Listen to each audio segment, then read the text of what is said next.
Spencer McLaughlin back with me here talking all things Utah schedule. Spencer, let's just dive right into the schedule right away. I would be shocked if Utah wasn't undefeated going into the Houston game. I think it's a very much an easy schedule to start out the roadmap. 8-4.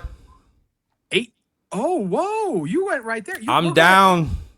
You're down on my Utes. I am. Oh, why? What happened? So the fact that we lost all our trench talent. Outside this is a little thing. Whoa, yeah. Hot take artist here. What could you be down on other than the thing that has defined our success for the last 20 years? And the guy that was, running it. What could you possibly look? I'm never going to pick Utah to implode because barring what happened in 2024 with a comedy of errors level of injuries across the board. It wasn't just a quarterback. People remember that as, is Cam Rising here? Is Cam Rising not here? Or was that 23? Like those 2 years, it was just, they were not consistently healthy. Then last year they were healthy. And what do you know? They went 11-2. Shocked? No, I wasn't shocked in any way, shape, or form. Last year, I picked Utah going into the season to go 10-2. JT, remind me, what was their record in the regular season last year? 10-2. 10-2, just like that. The reason that I have them going under this year is we'll call it 3.5 fold.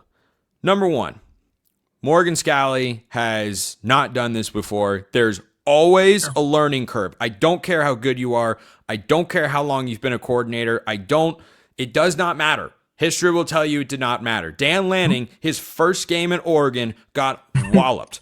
Dan Lanning, in his first year, kept going forward on fourth down recklessly, made mistakes, and look at where Dan Lanning is now. No one's putting him outside a top 5 list of best coaches in college football, and understandably so.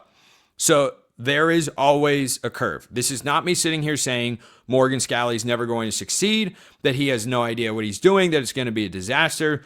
This is me factoring in there is a learning curve, especially in today's world where there's so many non-football things that you have to understand how to deal with and navigate in your locker room. And until you're actually in the head coach's office and have that responsibility, you don't know exactly what that is like. So that is the first thing. The second thing, their roster does not look the same as last year. A couple of NFL offensive tackles, some guys that went with Kyle Whittingham to Michigan, and your offensive coordinator, who I think is the perfect match for Devin Dampier.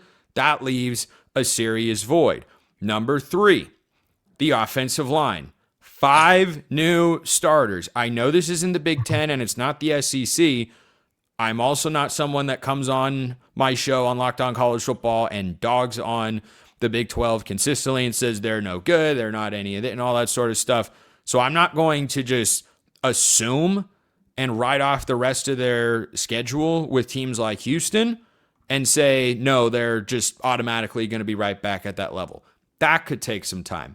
And then there's the half reason, which is I don't love the vibe around Utah right now. And you and I have talked about this in the offseason.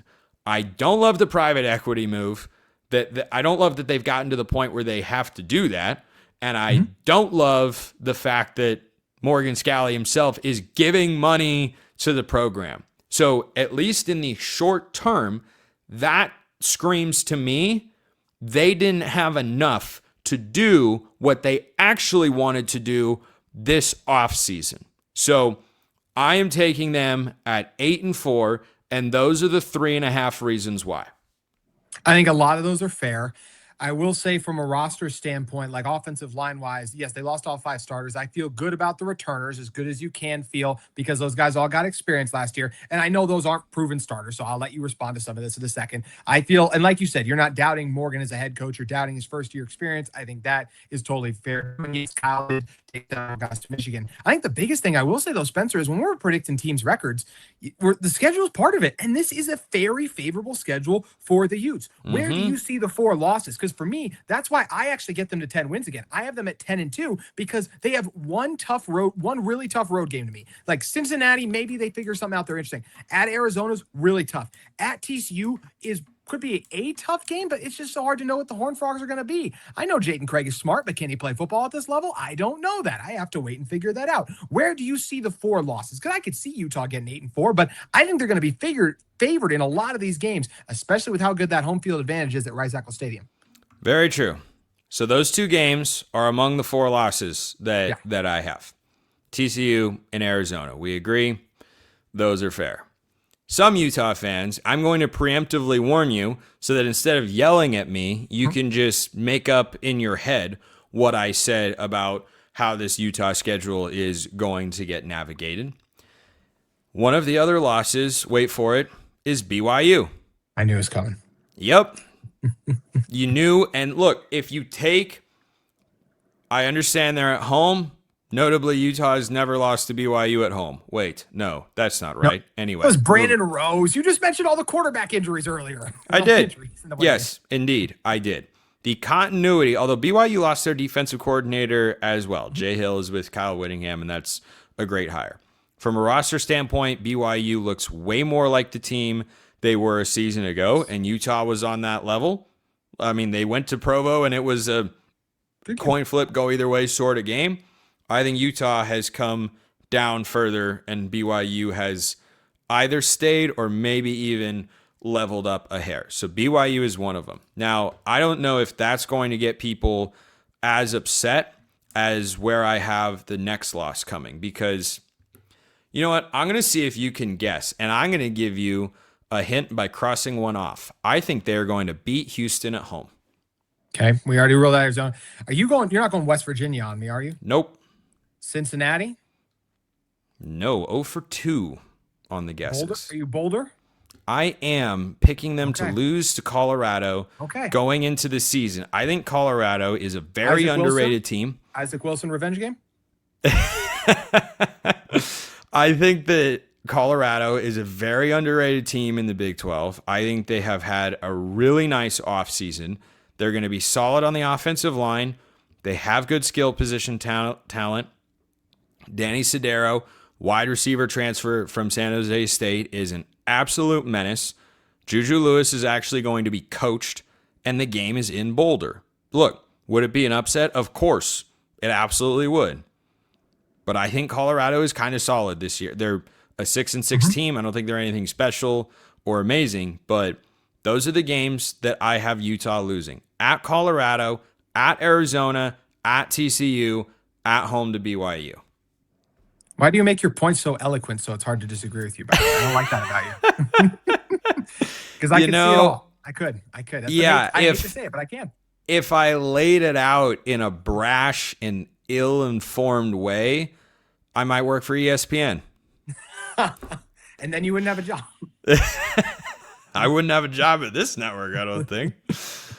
I like working at this network, though. No, I know you do. I was just talking about what happened with ESPN recently. I was teasing. Oh, yeah. Well, you know, what could have happened is I could have been publicly let go, but then still work for a little while longer.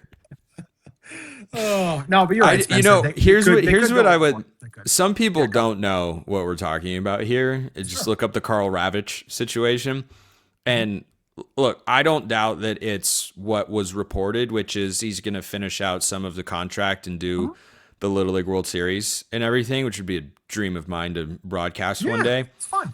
And well, my brother's team went there in 2007, so no way. I've been to that event. Yeah, as a fan of one of the teams playing. So anyway, I've always loved that event, and that'd be great. And I thought Ravitch has always done a really good job.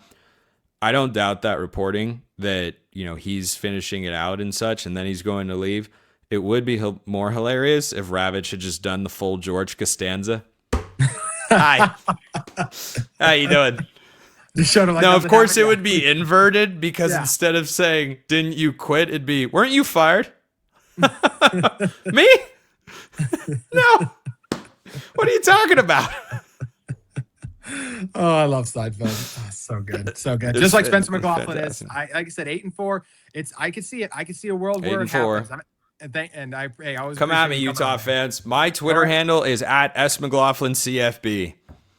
Send me everything that you're thinking right now, and just know before you do, I keep receipts.